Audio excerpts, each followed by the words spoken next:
What is going on, guys? Jason Burke here, Styles Clash for Life, coming at you on YouTube today with another edition of The Drive-In, where I watch recent movies and I tell you guys whether it's worth going to see it in the theater, waiting for it on video on demand, or skipping it altogether.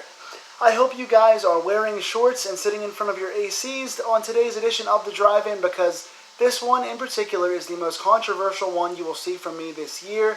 I've got a hot take for this one, so I hope you're staying cool in this heat, because I'm coming in hot with this review of It Chapter 2, 2019's sequel to the 2017 It movie.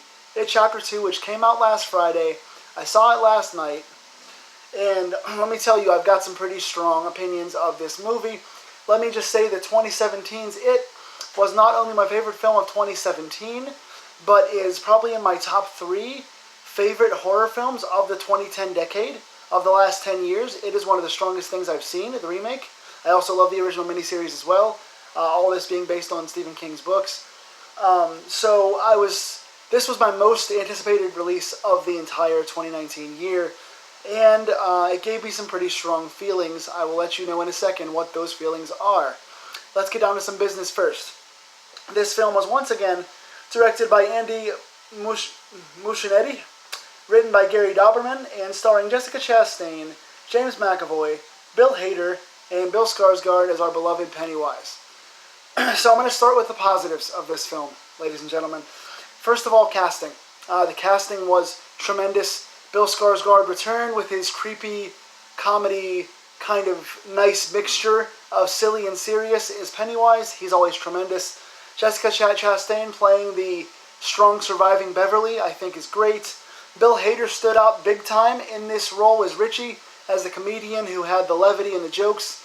All in all, the casting was not only rife with very strong actors to play these roles, but also actors that were reminiscent of the children in the first movie. Each character looked, sounded, and felt like their counterparts from the first movie. So they cast this not only based on matching up well with the kids, but also in building on the characters and putting strong actors in important roles. So all in all, this movie was cast authentic to the original and just had strong acting throughout the entire movie. That was one of the biggest bright spots for this thing.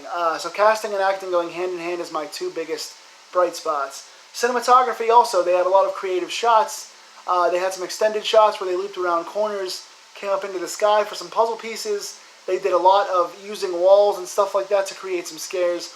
They did a nice job with camera work in this. I don't know who shot this film, but all in all, the camera I thought was tremendous. The film had a good look to it. It recreated the original. It also added some extra stuff in terms of the camera shots and the creativity of that. So film department, DPs, I really appreciate what you guys did on this movie as well. Also, another major positive here, and I'm going to stay spoiler free until the end of this review, so don't worry about being spoiled. But the last 20 minutes of this film was tremendous. I really enjoyed the ending of this film. I enjoyed the final confrontation once it finally got down to brass tacks. I enjoyed the resolution of the characters, how connected the characters got toward the end, finally, after waiting for 3 hours. And I really enjoyed the wraparound, kind of the finish of it, how things ended. The message it tried to portray was a positive survival message. So, last 20 minutes, very focused, character-driven, really good stuff. That's about it for the positives for me, guys. Now into the negatives. All in all, I kind of hated this movie. As much as I'm in love with the original miniseries, and even more in love with the 2017 remake, I did not like this at all. This came across with so many negatives, and here they are. Length of the movie, first of all. This movie was 2 hours and 50 minutes. Directors, writers, if you're going to make a 3-hour film, don't. Don't do it. Don't do it. There's no reason to have a film be longer than 2 hours these days. If you got to tell a story that's going to go for longer than 2 hours, make it 2 movies. I know you don't like to draw things out. Audiences want to see things now, gratification and all that. This movie was way too long, and it showed. They just seemed to want to throw runtime in there to do a bunch of different stuff, and it not only hurt the tiredness and participation of the audience, but it also hurts the story, the pacing. So this movie was too long. Easily could have taken 45 minutes off of this and been a solid, tight 2-hour film, but instead it drug because of the length. Number 2, lack of depth and connection to the adults. One of the reasons why the first one is so good is because all the kids are well developed. They each have their own past. They have their own fears. They have their own problems with their families. They're all part of the Losers Club because they're all picked on. They all try to survive. They all stick together. Their interrelationships with each other are well fleshed out. There are crushes. There are best friends. Everyone kind of has their people in the group. It just really connects you to the characters and makes you want to see the Losers Club survive Pennywise, survive it. And in this movie with the adults, we don't get much of that until the very end. Most of the time, these guys are spent walking around the town just trying to remember and relive what we already saw in the last movie. So the characters don't really seem like they're that close. They come together, they spend a lot of time trying to recall each other, and then it just kind of meanders around until the last 20 minutes when finally they have to stick up for each other. So all of the individuality, all of the progression of the characters, all of their connectivity in the group, and all of their bond seems like it's gone in this movie until it's too late, until the very end. So for 2.5 hours of this movie, you don't have much in the way of the characters. Each character gets one little scene in the very beginning where you see what they've done in the last 20 years, like what they're currently doing, and that's it. They each get like 2 minutes, and they move on to the next part. So the whole character connection that made the first one so special is gone with the adults in this movie. Very sad. Next, awful CGI. I should have put this first. The CGI in this movie kills this movie. All the creatures look very fake.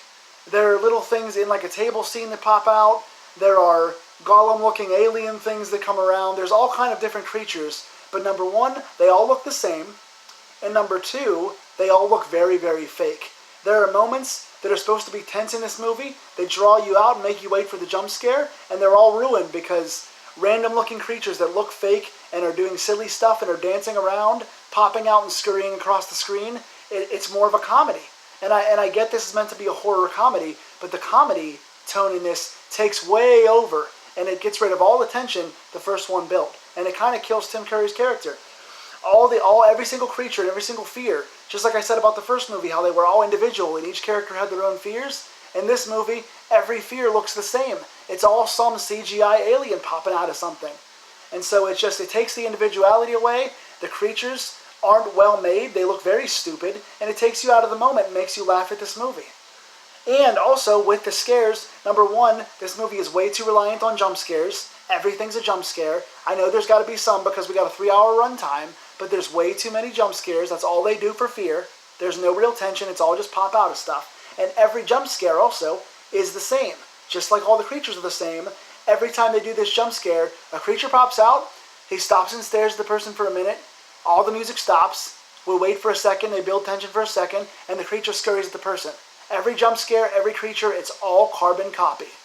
So there's no originality. Silly creatures, repetitive jump scares, I already covered those. Pacing, the beginning is okay when you're getting some character stuff. In the middle, there's about an hour chunk in the middle where each person's just wandering around town looking for a token to try and stop Pennywise. So they're just going through the same places they went in the first movie and rediscovering the same things over again. There's some nice intercuts with the new characters and the old characters, but you don't see much in between. It's just the same old scenes in the same old places. So they waste a lot of time dragging on these long scenes to show you nothing new and nothing special.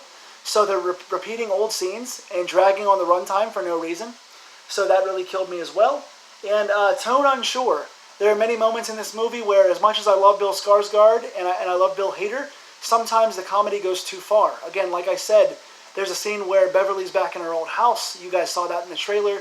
There's several other scenes where it's meant to be tense and meant to be scary, and because of the jokes they're cracking and because of how dumb the creatures look and how over the top it all is, it takes the scariness entirely away and makes it a laugh at the screen moment, and not a fun horror comedy way, but a making fun of this project way. So that really hurt the project as well. And finally, like I said, until the very end, you don't really get much of a resolution or much of a character connection. I'm not even going to get into spoilers because you guys know what happens. You saw the original, you know how this story plays out.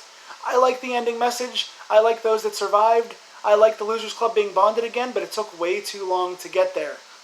So, because of the repetitive jump scares, the bad pacing, the bad CGI, the messed up tone, the lack of depth in the characters, all in all, this had nice moments. The kids did well. The acting was good. It was shot nicely.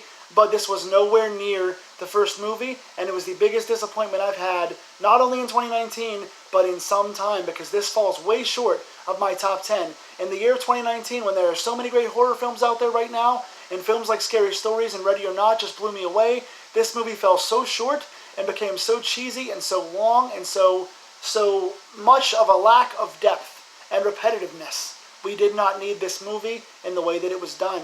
I'm going to give this movie a 4 out of 10. So what did you guys think if you saw it? Please tell me in the comments down below. Am I being too harsh on this? Am I jumping the gun? What did you guys think? Tell me in the comments, and I will talk to you guys soon.